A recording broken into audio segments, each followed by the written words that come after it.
பாடைகளும் ராவணனின் சிறிய கோட்டை பெரிய கோட்டை என்று அழைக்கப்படுகின்றன. மகாவம்சத்தின்படி இலங்கையின் வரலாறு விஜயன் வருகையோடுதான் ஆரம்பிக்கிறது. இருப்பினும் அதற்கு முதலில் இயக்கர் நாகர் என்ற ஆதிக்குடிகள் இலங்கையில் வாழ்ந்ததாக மகாவம்சத்தில் கூறப்படுகின்றது. இவ்வாறு இலங்கையின் ஆதிக்குடிகளாக கருதப்படும் இயக்கர் நாகர் பற்றியும் இவர்களோடு ராவணனுக்கு உள்ள தொடர்புகள் பற்றியும் பல ஐதீகங்கள் பல உள்ளன.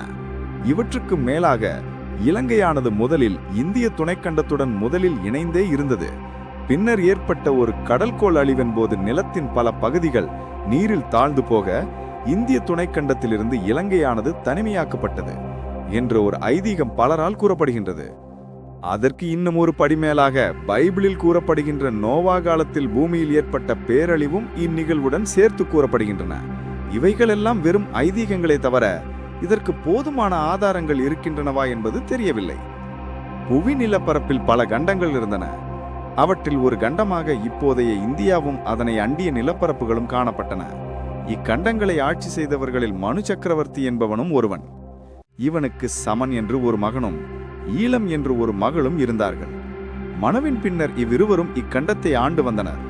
தென்பகுதியை சமனும் வடபகுதியை ஈழம் என்று அழைக்கப்பட்ட குமரியும் ஆண்டு வந்தனர். குமரி ஆட்சி செய்த பகுதிகளை குமரி கண்டம் என்று அழைக்கப்பட்டு வந்தது.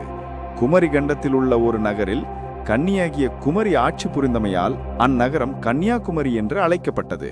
இக்கன்னியாகுமரி என்னும் பட்டினம் குமரி கண்டத்துக்கு சில காலம் தலைநகராகி விளங்கியது. இந்த குமரி கண்டத்திலேயே இலங்கை நாடு, பாண்டி நாடு, சேர நாடு, சோழ நாடு முதலிய நாடுகள் அடங்குகின்றன. ஈழம் என்னும் அரசி ஆட்சி புரிந்த பகுதியே அவளின் பெயரால் ஈழம் நாடு என்று அழைக்கப்பட்டு காலக்கிரமத்தில் ஈழ நாடாகியது. இடையில் ஏற்பட்ட கடல்கோள்களே ஈழம் நாடு என்று அழைக்கப்பட்ட தற்போதைய இலங்கையை ஏனைய நிலப்பரப்புகளில் இருந்து பிரித்துவிட்டன. இக்கடல் கோள்களினால் நிலப்பரப்பு மாத்திரமன்றி வரலாற்று சான்றுகள் எல்லாம் சமுத்திரத்துள் ஆழ்ந்துவிட்டது. சமன் ஆண்ட பிரதேசமும் கடலுள் அமிழ்ந்துவிட்டது. மிகுதியான நிலப்பரப்பு பாரத கண்டம், இலங்கை முதலிய பல தேசங்களாக பிரிந்தது. சிலப்பதிகாரம் மற்றும் மணிமேகலை ஆகிய காப்பியங்களில் குமரி கண்டம் பின்னர் அழிவுக்குட்பட்டதாக கூறப்படுகின்றது. ஜெர்மன் நாட்டைச் சேர்ந்த ஏர்னஸ்ட் ஹேக்கல் கூற்றுப்படி லேமுரியா கண்டத்திலிருந்தே மனித இனம் தோன்றியிருக்கலாம் எனவும், மேலும் அவற்றின் தொல்லுயிர் எச்சங்கள் பல அக்கண்டம் கடற்கோளால் அளிக்கப்பட்டதனாய் கிடைக்கப் பெற இயலவில்லை எனவும் கூறுவது குறிப்பிடத்தக்கது.